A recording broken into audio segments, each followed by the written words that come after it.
Hello, hello, hello.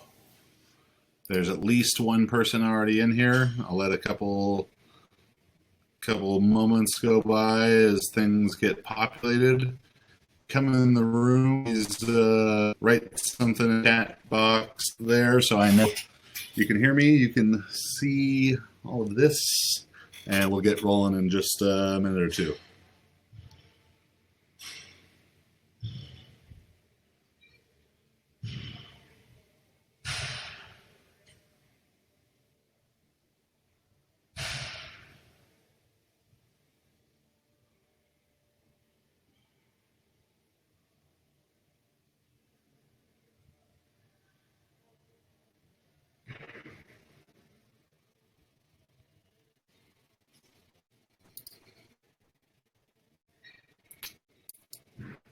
Coming into the room is in the chat box over there. Just say hi, say you can hear me, whatever it is, so I know that this is working properly.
All right, seems like it's working. And as soon as I can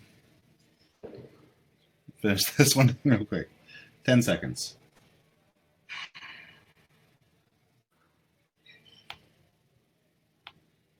5 seconds. 3 seconds. 2 seconds. 1 second. Ready. All right. So what these webinars are going to do, we're going to do bi-weekly or bi-monthly. I'm not sure which one. Yes, this will be recorded for viewing later. Hair looks kind of weird. Something about that. It's going to serve as, we're going to do them bi-weekly or bi-monthly. I'm not sure which one of those is right. Every other week. This week, powerlifting, last week, weightlifting, next week, weightlifting, week after, powerlifting, alternating to try and just provide you all with some better content, some better understanding, a better experience within the online coaching, help you guys be as successful as possible.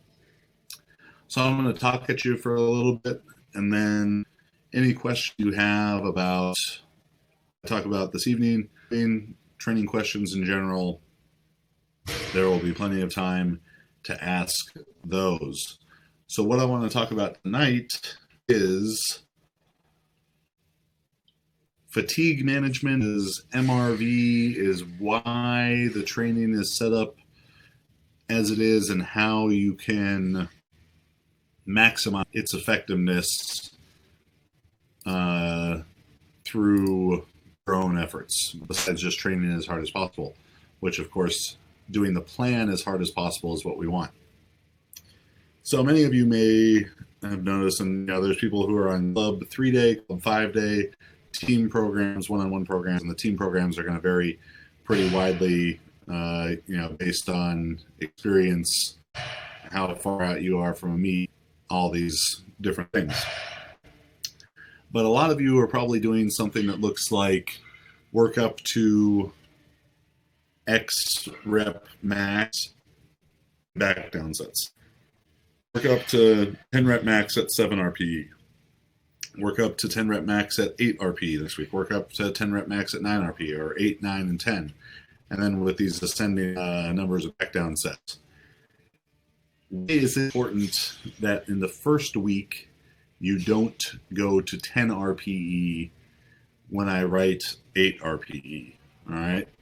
Why is it that the first week of a training cycle, regardless of whether it's RPE organized or percentage organized or whatever, we stay underneath our abilities a little bit? I just finished recording a podcast, myself, Max, and Dr. Mike Israetel. We're talking about hypertrophy training. And within this idea of hypertrophy training, we talked about 4 different concepts. Minimum volume, smallest amount of volume you could do to retain a quality. Again, we were talking about hypertrophy, but it could be strength, it could be technique, it could be power, like peak qualities.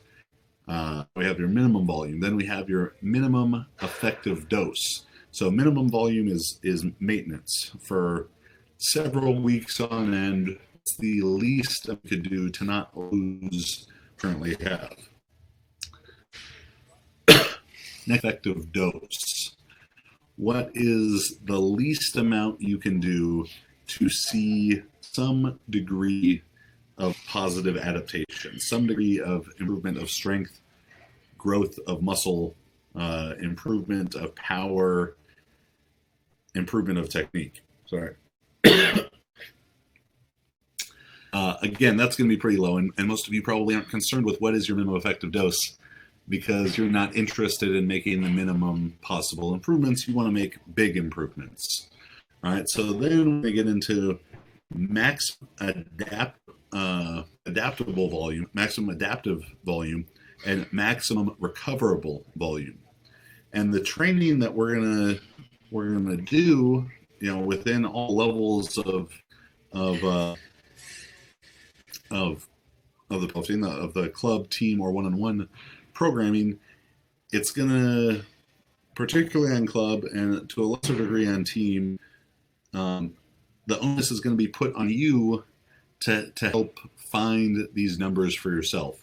And even though I may write, X number of sets you may find is too for you or not enough for you. And that's going to be based on sort of these parameters that I describe here. So what we need to do to set up training for long-term success for the microcycles, these 3-week blocks or 4-week blocks of train a little harder, train a little harder, train a little harder, deload, for them to work to their maximum effectiveness, we need to train within the range of minimum effective dose up through maximum adaptive volume, and on occasion, maybe maximum recoverable volume. And how do you figure this out? Is by trial and error, and by paying attention to how you're responding, to being accountable and diligent in controlling as many variables as you can, like your sleep, like nutrition, like your outside of training stress with work, with significant others, with all the things stressful about life, school, so on and so forth. And then being honest with yourself, with feedback to me, that's going to be more so in the team and obviously in the one-on-one. So me or your other coach, and critically thinking about this as it goes, because kind of what we're trying to do is in the first week, in the example of a 3-week hard training cycle, so 3 weeks of hard training plus a deload week, is in that first week, train right about the minimum effective dose, enough to begin the adapt process. And in the second week, we're going to train somewhere in the lower half of middle of maximum adaptable volume. That's going to be a range. So minimum effective dose, say, is going to be for squat maybe 6 to 8 sets a week. It's going to vary. It's going to vary. We'll talk about how widely it could vary and why it may vary in a bit. But you're going to be right at the bottom of that range the first week, and then if the maximum adaptable volume is 10 to 18 sets, if that first week we started out right at the minimum effective dose, 8 sets, maybe the next week we're going to go to 10 sets or 11 sets, and then we're going to increase again towards the top end of the range of maximum adaptive volume, maybe 13, 15 sets, something that's very, very challenging. And then we'll take a deload because there's cumulative fatigue, even if you're not training at your maximum recoverable volume or at the top of your maximum adaptive volume, there is fatigue being generated, not dissipate entirely from week to week. So there's some fatigue being generated even when you're at the bottom end of maximum adaptive or minimum effective dose that could catch up to you with sustained training at full. So we're going to get close to our maximum adaptive volume, ideally take a deload. Now we're going to start over, and then it's going to, instead of starting at 8 sets, we're going to start at 10 sets. So instead of going 8, 11, 14, now we're in 13, 16. And we're going to continually get closer and closer and closer to our maximum adaptive volume, and in doing so, figure out what our maximum recoverable volume is. And how you've exceeded your maximum recoverable, reached or exceeded your maximum recoverable volume is when you can't do expected training. And again, this could be clouded if you went a really long time without a deload, because it could just be accumulated fatigue from, just relatively hard training, not maximally hard training, but you're not going to decay at all from week to week. But when you get up to, let's say you do 12 sets and then 14 sets and then 16 sets, and you feel good, challenged but good, and then you go deload, and then you come back and you go 14, 16, 18, and all right, everything's still moving along. You're still getting stronger and it's doing well. Then you go 16, 18, 20, and on that week where you try and do 20, you start missing reps. You start, having it cuts out. You start feeling beat up, so on and so forth. Maybe you, again, deload and then try and press on and go 18, 20, 22. But again, probably at that 18 or that 20 set week, performance starts to decline. Then we have a good idea that 20 sets under normal recovery conditions for you is probably your maximum recoverable volume. As we look at factors that are going to contribute on the bigger scale, because we've got 115-pound females who've been training for 6 months or a year in this group. We've got 275-pound males who have been training for 10 years and squatting, deadlifting 700 pounds in this group as well. There's going to be more substantial differences. Look at these differences between size of the lifter, the gender of the lifter, experience, qualification in terms of total and everything. Getting ready to head out of here. Mm-hmm. Oh.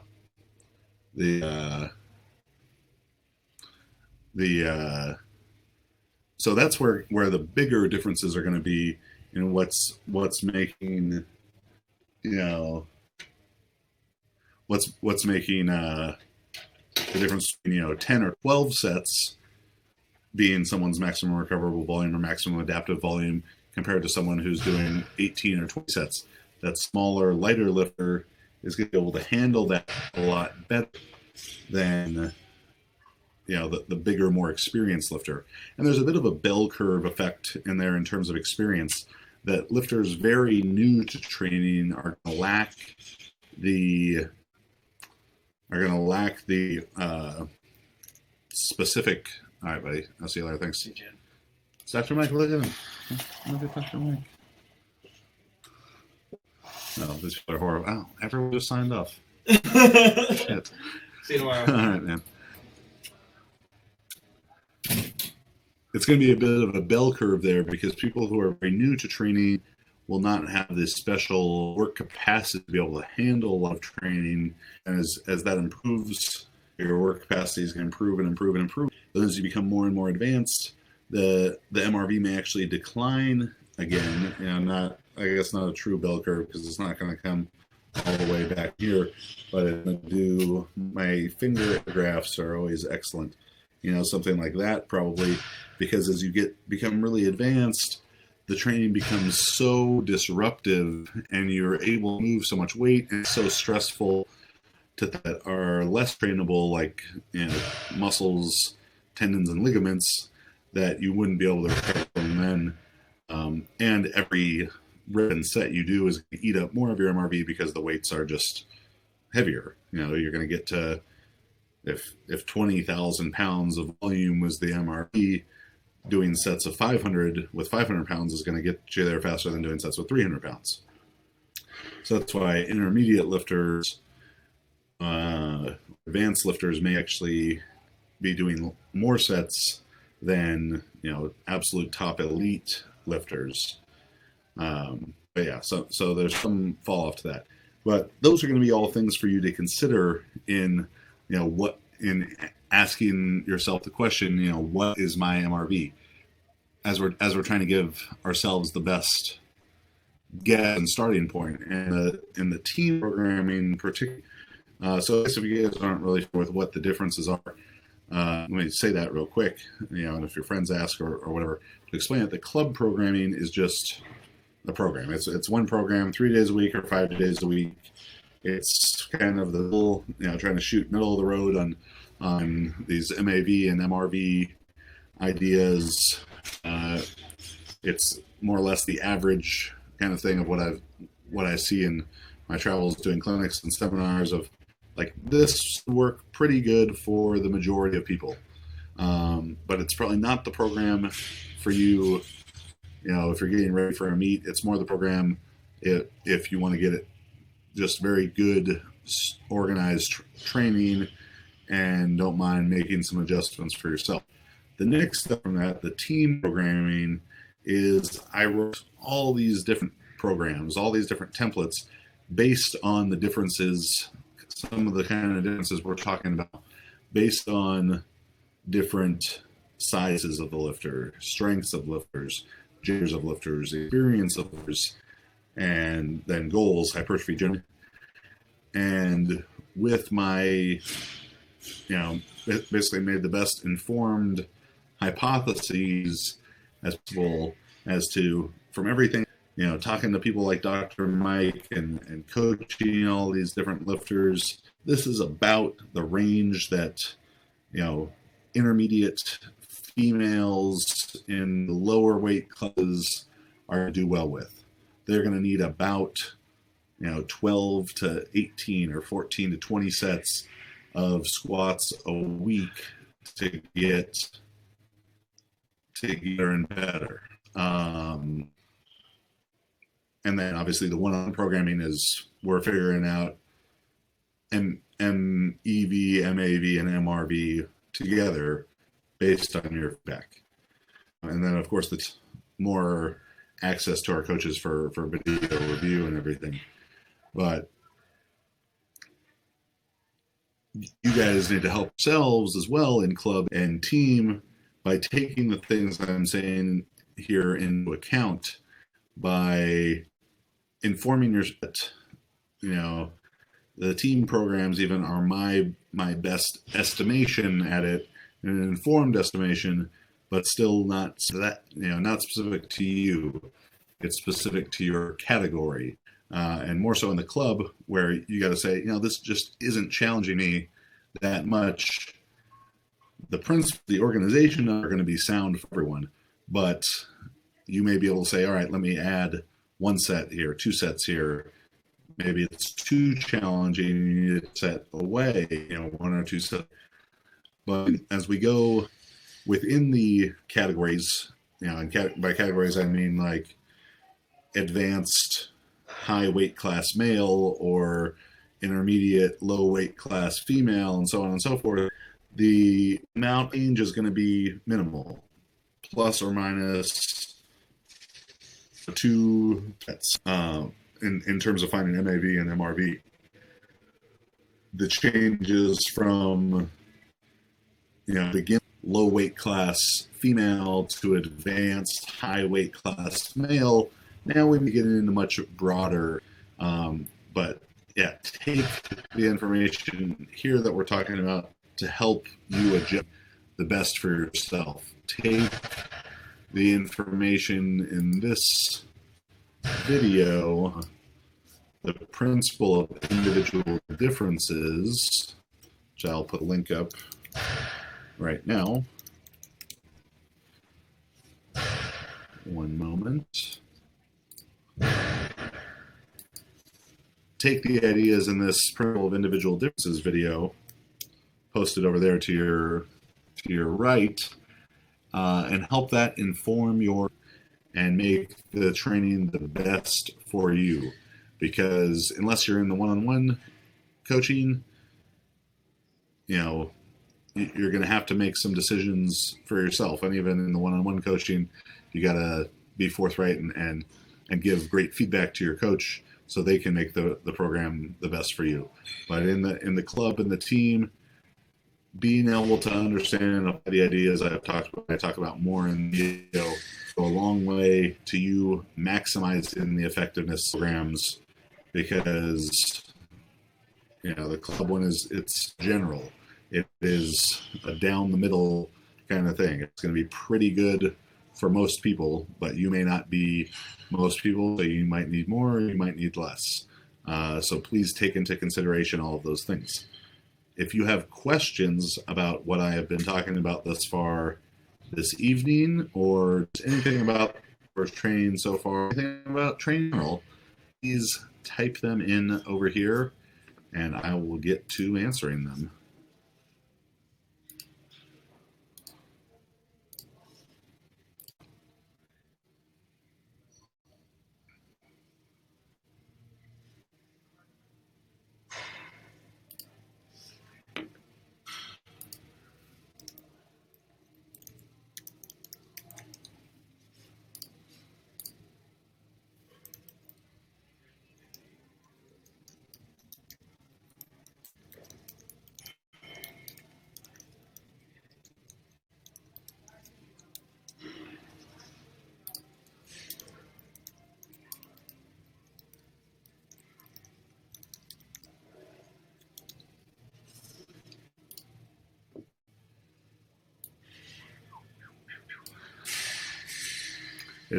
There's a couple second delay even after you guys write the questions in before they actually pop up.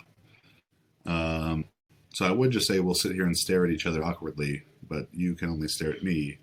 So yeah, I'll just keep sitting here until I see some questions.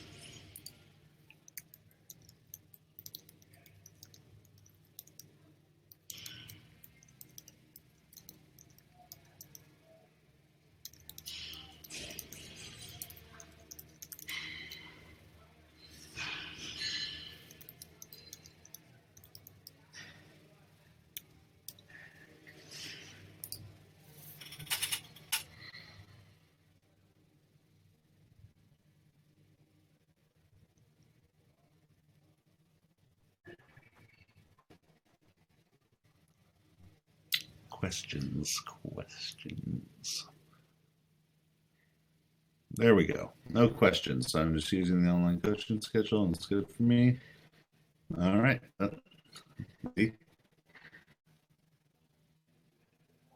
is one awkward thing about the webinar format, is if I was talking to you guys in person, I can kind of see as I'm talking, like, yes, this is making sense, or like, what are you talking about? This is all flying over my head kind of thing.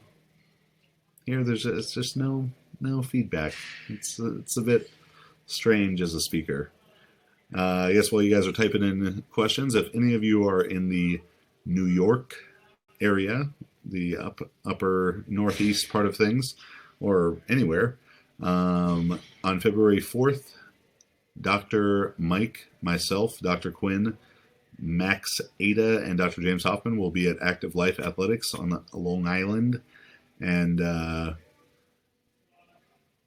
and we will be teaching you all about programming, nutrition, movement, and recovery. So definitely go check that out. There's maybe less than 20% of the spots remaining, so go sign up for that while you can.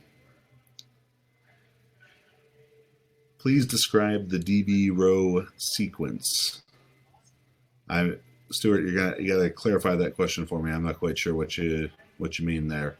David, I have a velocity-based training device. Is there a specific speed I would shoot for specific rep range? To speed, there's not a high correlation between bar velocity and maximal strength as an intra-individual difference. Inter-individually, if you're tracking all your sets, you can use that as a predictive tool. So I don't have a specific range, and I don't have enough experience using those to assign speeds to things. Just try and move the bar as powerfully as possible with the greatest speed intent as you can every set. Trav asks, I just started the program. Is Olympic squats high bar squats? Yes, Olympic squats are high bar and slightly narrower stance. Within the next week or two, we should have them all edited and up. Our video guy has just been very behind because we've been filming tons of content for YouTube. But we'll have a full exercise index where every exercise that may appear in your program is linked with my lovely baritone voice voicing over it to explain some of the nuances of it.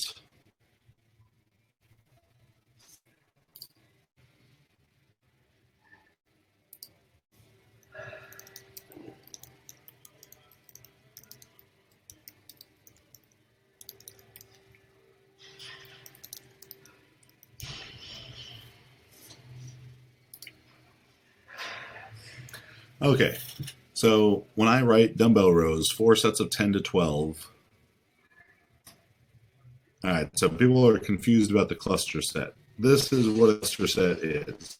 A cluster is a bunch of together into really one big set. I'm going to do 4 reps, and specifically to the dumbbell rows. To do a cluster set, I'm going to do 4 sets with my right hand and then 4 sets with my left hand with no rest between each side. Just 1, 2, 3, 4, drop the dumbbell, 1, 2, 3, 4, drop the dumbbell, 1, 2, 3, 4. I'm going to do that 5 times per hand, so 20 reps per hand.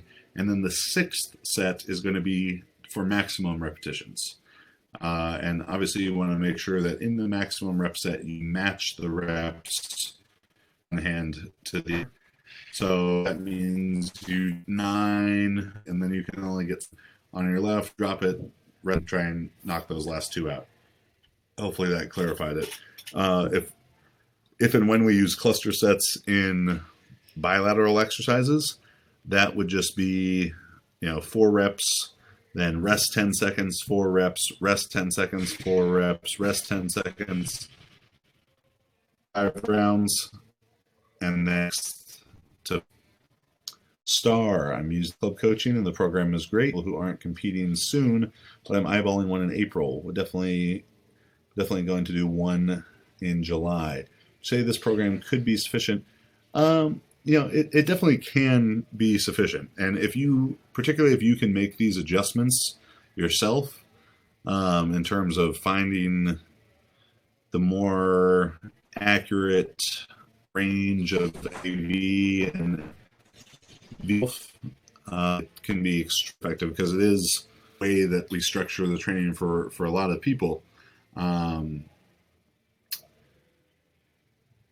It's just going to become kind of a calendar issue because the program is just forever ongoing. I'll be writing it in 12 to 16 week blocks. So we'll kind of go through some hypertrophy and then down into some strength and then some peaking and then start a kind of new hypertrophy block again. It just may not line up properly where the team and obviously the one-on-one is going to give you, control The team programs are written in 4, 8, 10, 12, 16 week sequences. So as long as you start 4, 8, 10, sorry, 4, 8, 12, 16, 4, 8, 12, and 16 week sequences. So as long as you start one of them that far out from your meet, you're all set. Trav, for the bench, is it touch and go or pause? Depends the program. If you're on a team program, it's strength stuff, and you're doing sets of 4 or 5. I would do at least the first rep of those pause. If you're out there in hypertrophy doing multiple sets of 10, still could be a good idea to do maybe just the first rep pause and the rest touch and go. But if you're doing those higher reps, touch and go is just fine. Mental preparedness for the heavy lifts. Advice for that for Cindy. The biggest advice is to trust the program. The way we're organizing the weights on there shouldn't be anything that you're not prepared to do. We want everyone to be successful, so we're trying to tell people to put weights on the bar that are that are going to be successful things for them. So be confident in that. I said, Jeff, it's practice. It's identical technique from rep to rep every day. It's getting excited and fired up enough to have that adrenaline there, but not so much that it takes your mind away from your technique. But yeah, I think the biggest thing is to trust the process and know the training you've done prepared you for the heavies. In your competition more than you anticipate, meaning your third attempts end up like an RP 7 or 8. That's fantastic. Do you recommend I push your training loads higher even if there's a bit of form breakdown? As the first rep should look like the last, but I feel there's going to be some degree of form breakdown. Some of it is okay, some of it is potentially dangerous and not going to be helpful to your progress. If you're doing stuff that are 7 or 8s only, you need to know what it feels like to do a 10. The more times you've done a 10 and the better you know what it feels like and that you can grind through those heavy weights, then the less frequently you need to do it. But you have to experience it, because the heavyweight doesn't have to break your technique down. And if you're doing a lot of volume of 7 and 8s and all your technique looks great, it's even less likely that it'll break you down. So yeah, make sure you get some real 10s in there and know what that feels like and see how those actually look, and make sure they're not just speculation.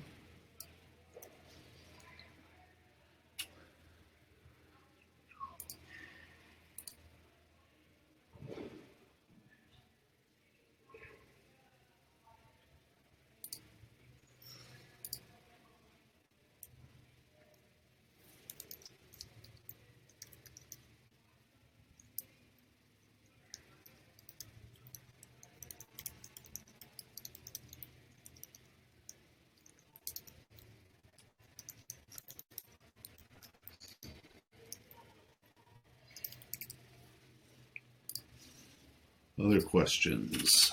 Any other questions, guys and girls?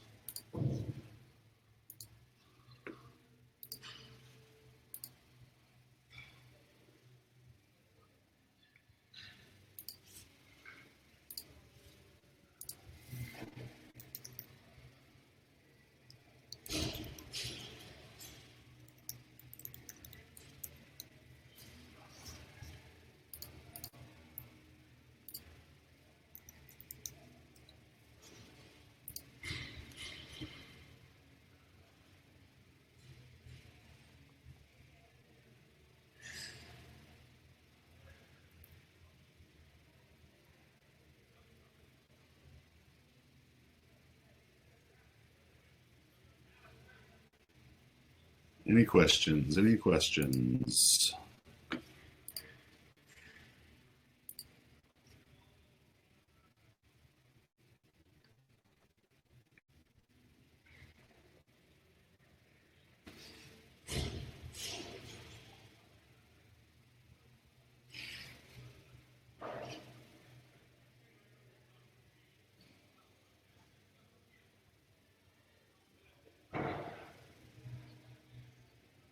It's always hard to tell because of the lag on this thing. All right. Well, we will call it an evening on the webinar there.